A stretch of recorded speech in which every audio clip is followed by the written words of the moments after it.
menanggapi pengajaran atau khotbah dari pendeta Gilbert Lumendong dan pendeta Estrasoru yang mengatakan bahwa Bunda Maria itu berdosa.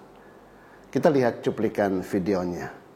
Karena itu juga maka satu-satunya yang dikecualikan yang sama sekali tidak berdosa itu adalah Yesus. Maka Bunda Maria pun kita harus menghargai dia, tapi tidak boleh lalu menganggap bahwa dia tidak berdosa sama sekali. Kalau di dalam nyanyian pujian Maria, itu dalam Lukas 1 ayat 46 dikatakan begini. Lalu kata Maria, jiwaku memuliakan Tuhan dan hatiku bergembira karena Allah juru selamatku. Berarti Maria menyebut Allah sebagai juru selamat. Juru selamat dari apa? Kalau Maria tidak berdosa, dia tidak perlu juru selamat. Kalau perlu juru selamat, pastilah berdosa. Jadi Maria juga tetap adalah orang berdosa seperti kita. Semua manusia yang pernah lahir ke dunia, kecuali Yesus Kristus, pasti berdosa. Termasuk Maria. Karena Roma 3 ayat 23 bilang, semua manusia telah berdosa dan kehilangan kemuliaan Allah. Jadi kalau Maria tidak berdosa, berarti Alkitab salah. Karena Alkitab bilang kalau ada orang yang berkata tidak berdosa, dia menjadikan dirinya pendusta. Jelas sampai di sini? Iya kan? Apakah Maria ada dosanya? Pasti ada dosanya. Apa dosanya? Ya nggak tahu. Assalamualaikum warahmatullahi wabarakatuh. Berjumpa lagi dengan HMC News ya, channel Peta Berita yang menyajikan informasi seputar dunia debat lintas agama secara tepat, cepat, akurat, dan terpercaya. Kita ketahui bersama, sekarang lagi ribut teman-teman ya, antara orang-orang dari Reform, yaitu Pendeta Budi Asali dan para pengikutnya, sedang ribut dengan teman-teman kita dari Katolik. Kita tahu pada dasarnya, Protestan itu adalah ajaran dari hasil protes Martin Luther kepada gereja Katolik Roma. Tentu saja, ajaran Protestan banyak sekali perbedaan dengan ajaran Katolik. Contohnya, Martin Luther tidak mengimani bahwa tradisi suci, magisterium, itu punya kuasa. Menurut dia, yang berkuasa hanyalah Bible. Jadi harus back to Bible. Nggak ada yang namanya magisterium. Nggak ada yang namanya tradisi suci. Sedangkan bagi Katolik, bagaimana mungkin Anda punya Bible tanpa magisterium, tanpa tradisi suci? Duluan ada magisterium dan tradisi suci. Bible itu produk yang menyusul. Produk yang terakhir dibuat. Dan itu pun buatan bapak-bapak gereja dari Katolik. Jadi menurut orang-orang Katolik, lucu sekali nih, kalau orang-orang Protestan berani komplain-komplain Katolik. Tapi kitabnya dia pakai, produknya dia pakai, nama tempat ibadahnya gereja dia pakai juga. Nah, ini kan konyol ya. Dan kita tahu semangat pemberontakan itu dilanjutkan terus. Dan salah satu yang sedang viral adalah Pendeta Budi Asali yang begitu ngotot, begitu ngebet, mengatakan orang Katolik sesat. Bahkan dia bilang orang Katolik ini adalah penyembah berhala. Ngeri teman-teman ya. Ngeri. Ini yang lucu. Ini jelas-jelas penistaan kalau menurut saya ya. Kalau kalian tanya kepada saya, ini udah jelas-jelas penistaan. Tetapi ya karena ini sesama Kristen, kalau sampai dilaporkan, malu juga kan begitu. Malu. Budi Asali dilaporkan karena menghujat Katolik. Mengatakan Katolik penyembah patung. Wah kan lucu. Pendeta itu. Karena di Protestan juga ada patung-patung. Ada teman-teman. Kalau kalian lihat gereja Lutheran ya, bukan gereja yang sekarang ini. Bukan Protestan yang denom-denom yang lain, tapi yang dibuat oleh Martin Luther. Itu ada patung juga.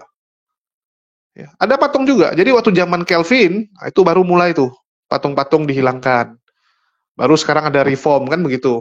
Reform nggak boleh patung. Tapi, reform sendiri, itu ajarannya, ya kita tahulah kontradiksinya gimana dengan ajaran-ajaran denom yang lain. Tapi di sini ya, yang mau kita bahas teman-teman, ini lanjut lagi nih, perseteruannya antara Katolik dan Reform. Dalam hal ini, ada Pendeta Estrasoru, yang mewakili gurunya, Budi Asali, yang mengatakan bahwa Maria itu juga mempunyai dosa. Jadi Maria itu adalah manusia biasa yang berdosa. Dan ini tentu saja melukai hati saudara-saudara kita Katolik yang menganggap bahwa Maria itu adalah seorang tanpa dosa. Ya, Maria adalah orang yang tidak berdosa. Maria itu adalah Theotokos atau Bunda Allah. Dan teman-teman Katolik itu setiap tanggal 15 Agustus itu memperingati Maria diangkat ke surga. Nah, jadi orang Katolik itu ada hari-hari sucinya deh. Ya, kalau tidak salah namanya hari-hari suci lah. Dan salah satunya adalah 15 Agustus yang dirayakan minggu lalu, yaitu Maria diangkat ke surga. Nah, ini ngeri teman-teman ya. Jadi Katolik ini sangat mengagungkan Maria, sedangkan Protestan lewat ya orang-orang inilah. Saya nggak tahu ya, ini bisa mewakili Protestan atau hanya oknum sih. Ya kita sebut oknum aja lah ya, nggak enak soalnya. Nah ini ada oknum-oknum yang dari Protestan ini menyerang-nyerang Bunda Maria. Bahkan mengatakan bahwa ini Bunda Maria nih ya berdosa juga. Karena dia mengalami kematian. Orang yang mengalami kematian artinya berdosa. Loh kalau gitu Elia dan Henok nggak berdosa dong, karena mereka nggak mengalami yang namanya kematian. Ya. Henok dan Elia kan nggak mengalami kematian. Apa dia sudah tidak berdosa? Wow. Elia dan Henok padahal 100% manusia, 0% ketuhanan. 0. Nggak ada keilahiannya. Nah itulah kontradiksinya mereka teman-teman. Bagi kita tuh kontradiksi, bagi mereka tuh benar. Nah, kadang susahnya di situ. Bagi mereka, nggak apa-apa lah, suka-suka Tuhan. Ya kalau udah suka-suka Tuhan, no komen lah saya. Oke, kita dengarkan dulu ya. Ini baku hantam antara Esra Soru ditambah dengan Gilbert Lumondong, dihantam oleh Romo Alphonse Kolo. Ya, seorang Romo nih. Seorang Romo. Kita dengarkan. Kalau kita melihat bahwa memang semua manusia itu adalah orang berdosa, menurut kitab suci kan, Roma pasal 3 ayat 23, ya semua orang telah berbuat dosa. Satu-satunya yang dikecualikan dari dosa itu adalah Yesus. Hanya Yesuslah orang yang suci. Memang manusia bisa disebut sebagai suci, tapi tidak dalam pengertian tanpa dosa sama sekali. Ya. Nah, kita bisa disebut suci itu dalam pengertian yang lain. Misalnya kita adalah orang yang dipisahkan atau dikhususkan. Karena kata kudus itu sebenarnya suci dan kudus itu tidak identik. Kados ya atau hagios itu bisa berarti yang pertama itu artinya dipisahkan, itu artinya kudus.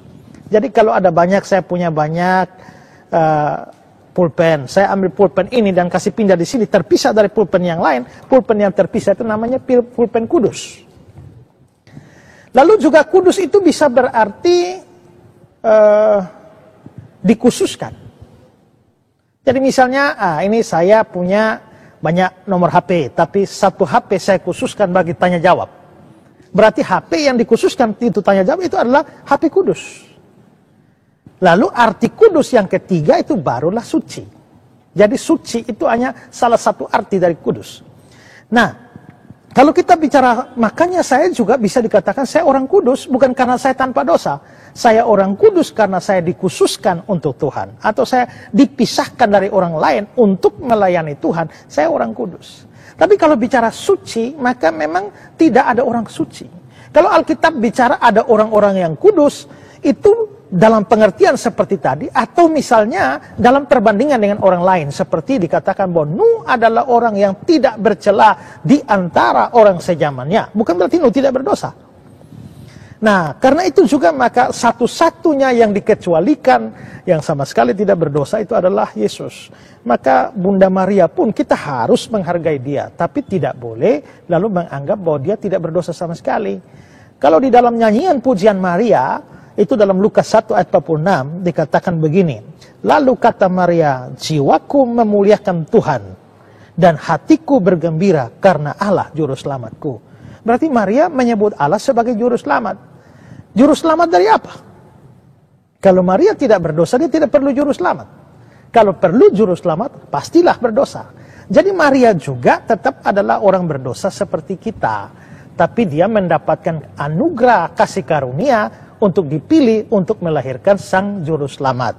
Nah, lalu juga tadi saudara bertanya, bagaimana ini dikaitkan dengan konsep dosa turunan. Memang kalau Yesus lahir dari lahir normal dalam artian hasil hubungan seks, maka tidak bisa terlepas dia itu akan juga mewarisi dosa asal. Tapi itu tidak terjadi pada Yesus karena dua hal. Pertama adalah bahwa Yesus tidak dilahirkan dari hasil persetubuhan atau hasil perkawinan seorang laki-laki dan perempuan, hanya dari benih perempuan.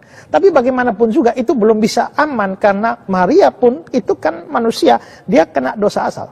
Nah, maka itu bisa menular pada Yesus. Nah, bagaimana supaya Yesus tidak kena itu, maka disitulah dia dikandung dari Roh Kudus. Di situ ada pekerjaan Roh Kudus yang menguduskan janin Yesus sejak dari dalam rahim. Sehingga akhirnya anak yang dilahirkan itu disebut sebagai kudus, anak Allah. Jadi kekudusan Yesus itu hasil dari pekerjaan Roh Kudus. Bukan dari Maria. Karena kalau mau dari Maria nanti bisa repot. Karena Yesus itu suci, maka Maria harus suci. Nah, terus Maria suci dari mana? Kecuali bapak mamanya suci juga. Nah, kan bapak mamanya suci. Terus dari mana bapak mamanya suci? Berarti kakek neneknya mesti suci. Nah, itu terus ke atas. Semua dari atas suci semua. Jadi kesucian Yesus tidak bergantung pada Maria. Kesucian Yesus bergantung pada pekerjaan Roh Kudus. Maria itu juga adalah orang berdosa sama seperti kita. Tapi istimewanya adalah bahwa dia dipilih oleh Allah, diberi anugerah, diberi kasih karunia untuk melahirkan sang juru selamat. Ya, jadi disitulah peranan Roh Kudus yang membuat Yesus akhirnya walaupun sebagai manusia dia lahir dalam keadaan suci. Saudara-saudari, kita melihat bahwa pendeta Gilbert dan pendeta Estrasoro mengajarkan bahwa Maria bunda Yesus itu berdosa. Bagi pendeta Gilbert, Maria itu berdosa, tetapi apa dosanya dia tidak tahu. Pokoknya menurut pendeta Gilbert, Maria ibu Yesus itu pasti berdosa. Pendeta Estrasoro juga yakin bahwa Maria itu pasti berbuat dosa karena dia juga manusia. Hanya Yesus yang tidak berdosa. Maria itu berdosa sama seperti kita. Hanya dia dipilih oleh Allah, dia diberi kasih karunia oleh Allah untuk melahirkan sang juru selamat.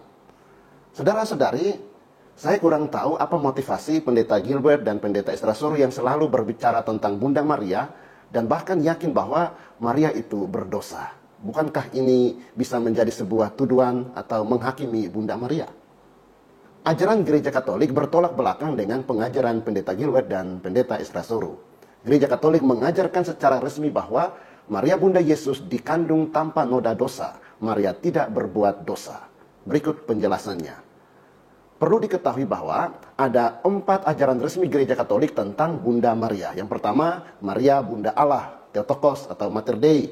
Yang kedua, Maria tetap perawan, Semper Virgo. Yang ketiga, Maria dikandung tanpa noda dosa, Maria Immaculata. Dan yang keempat, Maria diangkat ke surga. Pada kesempatan ini kita berbicara tentang salah satu ajaran resmi Gereja Katolik, yaitu Maria dikandung tanpa noda dosa. Kita coba mengaitkannya dengan khotbah pendeta Gilbert dan Estrasoro yang mengajarkan bahwa Maria itu berdosa. Perlu kita ketahui bahwa ajaran resmi Gereja Katolik tentang Maria, termasuk Maria dikandung tanpa noda dosa, itu berasal dari tradisi gereja, tradisi suci, dan juga tersirat dalam Alkitab atau dalam kitab suci. Bagi mereka yang belum mengerti dengan benar apa itu tradisi, bisa nonton video-video para Roma Katolik yang telah menjelaskannya. Saya tidak jelaskan dalam kesempatan ini, bisa pada kesempatan yang lain. Ada 2 teks kitab suci yang menjadi dasar Maria dikandung tanpa dosa, dan dengan demikian Maria tidak berdosa. Yaitu yang pertama, kitab Kejadian bab 3 ayat 15 dan Lukas bab 1 ayat 28. Dalam Kejadian bab 3 ayat 15 dikatakan, "Aku akan mengadakan permusuhan antara engkau dan perempuan ini, antara keturunanmu dan keturunannya, keturunannya akan meremukkan kepalamu, dan engkau akan meremukkan tumitnya." Tradisi gereja yang sangat kuno melihat ayat ini sebagai kabar baik atau kabar gembira yang menjanjikan keselamatan segera sesudah manusia pertama berdosa. Jelas ular yang dimaksud dalam Kejadian bab 3 ayat 15 ini adalah setan. Lalu keturunan wanita yang meremukkan kepala setan hingga mati itu adalah Mesias. Maka dengan demikian, perempuan yang harus bermusuhan dengan setan dan menjadi bunda Mesias yang meremukkan kepala setan, pastilah bukan Hawa si pendosa itu, melainkan bunda Mesias. Bagi kita, Mesias adalah Yesus dari Nazaret dan ibunya adalah Maria. Dalam terjemahan LAI, Lembaga Alkitab Indonesia, "Aku akan mengadakan permusuhan antara engkau dan perempuan ini." Perempuan ini memberi kesan bahwa perempuan yang dimaksud adalah Hawa manusia pertama. Perempuan ini bukan Hawa, lebih tepat terjemahannya perempuan itu. Karena ini sesuai dengan teks Ibrani-nya. Aku akan mengadakan permusuhan antara engkau dan perempuan itu. Dengan menerima tafsiran gereja Katolik ini, maka menjadi jelas bahwa sejak awal mula Allah menempatkan Maria sebagai musuh setan atau musuh dosa.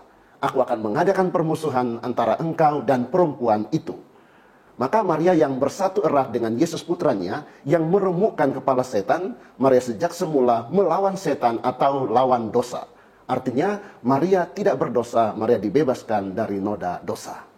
Teks yang kedua adalah Injil Lukas bab 1 ayat 28 yang berbunyi, ketika malaikat itu masuk ke rumah Maria, ia berkata, "Salam hai engkau yang dikaruniai, Tuhan menyertai engkau." Kalimat engkau yang dikaruniai dalam Lukas bab 1 ayat 28 ini merupakan terjemahan dari kata Yunani ke karitomene. Seperti yang dikatakan oleh salah satu bapak gereja bernama Origenes, sebutan yang dikaruniai tidak pernah diberikan kepada manusia lain kecuali kepada Maria. Jadi Maria adalah yang dikaruniai. Memang Maria dikaruniai Allah dengan Yesus Kristus sebagai sumber segala karunia. Karena hakikat Maria adalah yang dikaruniai. Maria tidak mungkin dinodai noda dosa asal. Bukankah dosa asal itu membuat manusia tidak mampu menerima kepenuhan karunia? Jadi dari Lukas bab 1 ayat 28 ini gereja Katolik menyimpulkan bahwa Maria itu dikandung tanpa noda dosa asal maupun dosa pribadi. Mungkin pendeta Gilbert dan pendeta Estrasoro dan juga saudara-saudara Protestan tidak akan menerima akan ajaran gereja Katolik karena kalian hanya melihat Maria sebagai manusia biasa yang juga membutuhkan rahmat penebusan Yesus Kristus. Bahkan pendeta Estrasoro mengutip pujian Maria dalam Lukas bab 1 ayat 47, "Dan hatiku bergembira karena Allah juru selamatku." Untuk mendukung dan membenarkan bahwa Maria berdosa, pendeta Estrasoro mengutip ayat ini untuk membenarkan pendapatnya. Ia berkata bahwa karena Maria berdosa sehingga Maria menyebut Allah sebagai juru selamat. Demikian tafsiran pendeta Estrasoro. Saudara-saudari, misteri Maria dikandung tanpa noda dosa ini harus dimengerti dengan baik. Kita tidak boleh lupa bahwa memang Maria tetap manusia seperti kita. Dan dalam hal ini kita semua setuju. Akan tetapi, bukankah Allah bisa mengistimewakan seseorang? Maria dihubungkan secara erat sekali dengan Yesus Kristus dalam karya penebusan. Begitu eratnya persatuan dan kerjasama Maria, sehingga Maria ikut mengalami hal-hal penting yang dialami oleh Yesus demi keselamatan umat manusia. Apa saja yang disiapkan Kristus untuk semua manusia, sudah dinikmati lebih dahulu oleh Maria sebagai manusia pertama dari antara semua manusia. Tentu saja Yesus Kristus lebih dahulu, baru kemudian Maria. Maria dibebaskan dari segala noda dosa sejak awal hidupnya. Tetapi hal itu terjadi karena berkat rahmat penebusan Yesus Kristus yang sudah mulai bekerja untuk Maria sebelum Yesus sendiri lahir dan menebus manusia. Memang bagi manusia hal ini mungkin tidak masuk akal, karena akal budi manusia itu terbatas. Tetapi bagi Allah segala sesuatu itu mungkin, dan bahwa Tuhan tidak terikat pada tempat dan waktu seperti kita manusia. Soal sesudah dan sebelum yang berlaku mutlak bagi manusia tidak berlaku bagi Tuhan. Perlu saya tegaskan pula bahwa Maria dikandung tanpa noda dosa karena ia harus mengandung putra Allah yang menjadi manusia. Kita tahu hubungan antara anak dalam kandungan dan ibunya itu amat dekat. Maka tentu hubungan antara Maria dengan Yesus selama dikandungnya juga amat dekat. Maka sungguh masuk akal bahwa Allah menyediakan tempat atau menyediakan rahim yang tidak pernah ternoda oleh dosa asal maupun dosa pribadi bagi putranya yang menjelma menjadi manusia itu. Allah tidak dapat bersatu dengan dosa. Maka Maria disiapkan dari semula dan sampai ke akar-akarnya menjadi tempat yang layak untuk mengandung putra Allah. Dan seperti putranya yang tanpa dosa, Maria tetap dipelihara atau dijaga oleh Allah dari segala noda dosa pribadi. Saudara-saudari, saya juga mau menekankan apa yang diajarkan oleh Gereja Katolik tentang Maria dikandung tanpa noda dosa yang ditulis dalam Katekismus Gereja Katolik nomor 490-493. Dikatakan dalam Katekismus Gereja Katolik bahwa karena Maria dipilih menjadi bunda penebus, maka ia dianugerahi karunia-karunia yang layak untuk tugas yang sedemikian luhur. Waktu pewartaan, malaikat menyalaminya sebagai penuh rahmat dalam Injil Lukas bab 1 ayat 28 tadi. Supaya dapat memberikan persetujuan imannya kepada pernyataan panggilannya, ya harus dipenuhi seluruhnya oleh rahmat Allah. Ya, saling hantam-menghantam, kita hanya menyaksikan dan kita cuman menonton sambil sediakan popcorn aja lah teman-teman. Kira-kira siapa yang akan keluar sebagai pemenang? Apakah Romo ataukah pendeta? Kita tunggu saja teman-teman ya. Dan sebenarnya saya kadang bingung gitu. Entah apa gunanya seorang Estrasoru nyinggung-nyinggung Bunda Maria gitu. Jadi mereka ini kalau kita lihat ya, sering sekali itu membuat satu statement yang sebenarnya nggak ada gunanya gitu. Nggak ada faedahnya. Kalau kamu misalnya contoh nih, Estrasoru menyerang Islam, mungkin gitu kan, karena dengan menyerang Islam, maka kamu bisa membentengi umatmu untuk tidak belajar, untuk tidak mengenal Islam. Dan itu sering dilakukan oleh pendeta-pendeta. Ya, bagaimana Estrasoru mengatakan mualaf itu orang bodoh, supaya jemaat-jemaatnya jangan mau jadi mualaf. Nah, itu oke gitu, ada faedahnya. Ini nyinggung Bunda Maria untuk apa lah gitu. Saya kadang-kadang ketawa lihat mereka, suka membuat blunder sendiri. Bunda Maria bagus-bagus, orangnya juga udah meninggal. Ya. Dan kita tahu orang Katolik sangat mengagungkan Bunda Maria. Dihina pula sama mereka. Ini kan cari penyakit ini. Dan untung, Estrasoru, Budi Asali, Gilbert Lumondong, ya, Beki Ngadas, terus Muriwali dan sebagainya. Untung mereka hidup di zaman sekarang. Kalau mereka zaman dulu hidupnya, wah mati mereka pasti. Dicincang. Kalau masih ini Vatikan Roma berkuasa, kalau Vatikan itu masih berkuasa, habis nih mereka nih. Dicincang, saya jamin. Pasti dicincang. Berani menghina Bunda Maria, seorang Theotokos. Kamu beda iman ya silakan. Ya, mungkin Protestan mau ngambil Maria Magdalena. Kalau Katolik ya udah fokus kepada Bunda Maria gitu kan. Itu silakan. Tapi jangan ngejek-ngejek, jangan offside. Ini kan offside. Ya, tapi ya memang seperti itulah. Mereka tuh kadang-kadang memang suka buat konten-konten yang tujuannya tuh menaikkan dirinya, pansos gitu kan. Apalagi Katolik ini kan besar, jemaatnya lumayan banyak. Kalau kamu singgung, otomatis orang Katolik nonton. Kan begitu. Kalau nyinggung Islam terlalu banyak, kadang bisa offset, bahaya. Kalau nyinggung Islam, offset gawat gitu. Kalau nyinggung Katolik, offset sekalipun, ya Katolik juga orangnya kan baik-baik gitu kan. Orang Katolik kan terkenal baik-baik ya. Jadi mungkin mereka pikir ya nggak apa-apa, kita offset kalau sama Katolik. Nanti orang Katolik juga akan memaafkan. Orang Katolik nggak akan berani ambil tindakan kecuali dari keuskupannya yang mengambil tindakan. Kan begitu. Orang Katolik gitu. Tindakannya itu harus dari atas. Atas bilang A baru A, kalau nggak jalan. Mungkin mereka berpikir seperti itu. Sehingga mereka bebas menghujat yang namanya Katolik. Tapi kita lihat sekarang orang Katolik juga nggak bodoh. Ya, orang Katolik juga nggak diam. Mereka sudah bangkit, bersuara di medsos untuk melawan hujatan-hujatan yang dibuat oleh Polikarpus ini. Dan saya bersyukur ya, orang Katolik itu bisa kita ajak kerjasama, bisa kita ajak untuk melawan Polikarpus. Dan salah satu alasan kenapa saya mengatakan mereka Polikarpus, yakni permintaan dari teman-teman Katolik. Dari teman-teman Katolik minta, ya janganlah. Ya jangan dipukul rata. Jangan dipukul rata semua Kristen. Karena yang bejat itu Polikarpus. Yang bejat tuh yang dari sebelah ini. Nggak ada dari Katolik. Bahkan teman-teman Katolik mengatakan kepada saya, kalau ada orang Katolik yang menghujat Islam, tanya dia, dari region berapa, ya, rayon berapa, kasih tahu, biar nanti dari gerejanya yang menegur dia. Nah, keren seperti itu. Jadi kita bisa damai, kita bisa enak. Tapi kalau yang sebelah ini kan memang kerjanya buat sensasi, kerjanya nyenggolin orang. Ini yang nggak enak. Bahkan kita tahu, Buluku Suntur Saifuddin Ibrahim, jelas-jelas sudah ditetapkan jadi DPO, sudah ditetapkan dari kepolisian bahwa dia adalah penghujat. Tetapi tetap dibela. Wah, kita nggak boleh menghakimi dia. Dia punya alasan. Wah, luar biasa sebelah ini ya. Nah, itulah yang terjadi. Dan kita di sini hanya menyiarkan, menyampaikan fakta. Ya, menyampaikan. Dan kita tahu bagaimana Budi Asali juga menyinggung Katolik, mengatakan Katolik sesat dan sebagainya. Dan akan saya tampilkan sebagai penutup, biar kalian lihat, biar kalian dengar. Ya, bagaimana pandangan dari orang-orang reform ini kepada Katolik. Oke, mungkin itu aja yang bisa saya sampaikan di kesempatan kali ini. Makasih buat teman-teman semua yang udah nyimak, udah mendukung channel ini. Makasih atas kesempatannya. Di akhir kata saya ucapkan wassalamualaikum warahmatullahi wabarakatuh. Sampai jumpa di video-video kita berikutnya.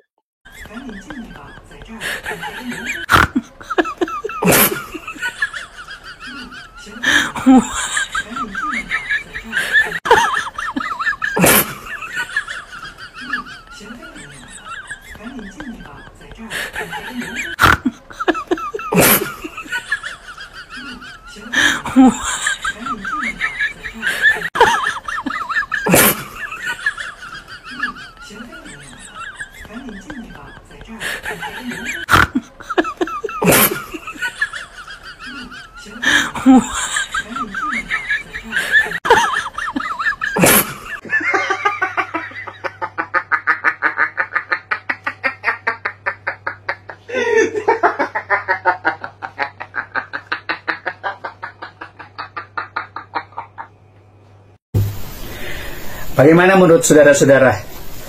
Pantaskah pendeta ini disebut pendeta setan? Tindakan dia itu adalah sebuah tindakan yang memalukan. Kalau yang lain itu ada katanya yang suruh orang untuk minum kencing ontah dengan kaset-kaset begini. Nah, kalau yang ini disuruh makan rumput dan disuruh minum bensin.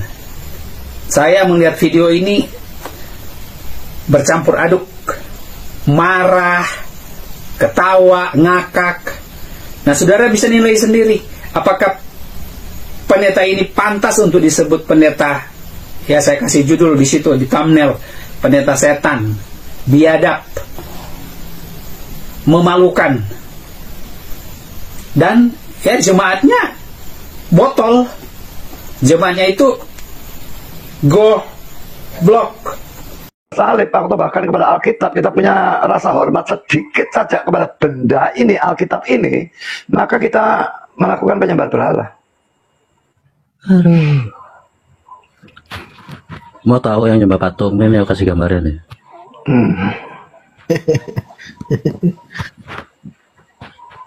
Mana ya? Ya Katolik lah nyembah patung lah. Patung Maria jelas-jelas disembah, aku dihormati. Pak, aku izin turun ya. Oke. Ya, cukup kayaknya kok. Tuh yang nyembah patung tuh. Siap buat dua gambar domba. Yang satu orang yang agama kafir yang betul-betul penyembah berhala. Loh ini kok. Wadah, ini ada verify.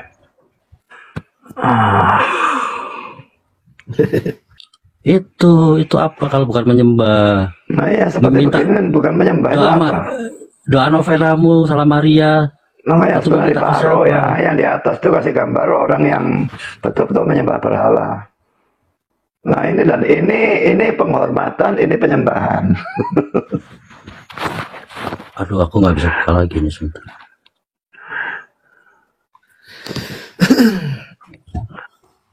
Yang dalam faktanya, coba lihat gambar ini, itu penyembahan atau bukan? Apa bedanya dengan orang-orang agama kafir yang memang betul-betul menyembah berhala? Sama-sama sujud di depan patungnya kok. Nah, lalu dikasih istilah penghormatan. Itu konyol, tindakannya sama, istilahnya dibedakan. Dalam gereja ada patung, tidak apa-apa. Asal tidak ada rasa hormat sedikit pun. Begitu ada rasa hormat sedikit pun, kalaupun kamu tidak sujud pada patung itu, ada rasa hormat sedikit saja pada patung itu, saudara menyembah berhala. Ya, doa itu harus objeknya Tuhan atau Allah. Doa ditujukan kepada manusia itu sudah penyembahan berhala. Apalagi saat sujud di depan patungnya, kamu tidak merasa, tapi perasaanmu itu apakah bisa dibuat jadi ukuran? Ukurannya itu firman Tuhan, dan ukurannya itu nanti yang menilai Tuhan sendiri. Kalau memang kalian tidak menyembah berhala, mengapa dalam 10 hukum Tuhan kalian, hukum keduanya dibuang? Memang dibuang Pak, yang versinya dibuang, hukum kedua itu tidak ada. Jadi hukum ketiganya itu menjadi hukum kedua. Dan seterusnya turun, lalu hukum ke-10 yang jangan iri hati itu dipecah menjadi 2. Jangan iri, jangan mengingini istri sesamamu. Lalu yang ke-10 jangan mengingini hal lain. Baru tahu. Jadi tetap 10, tapi hukum keduanya dibuang. Iya.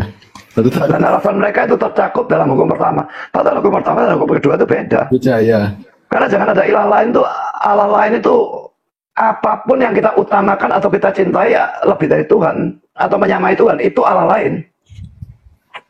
Jadi itu abstrak sebetulnya. Tapi kalau menyembah berhala itu bisa betul-betul benda, patung. Jadi tidak bisa dua hukum itu disatukan. Ya, kalau kamu berdoa ke Maria halusinasi nggak tuh? What kata lu?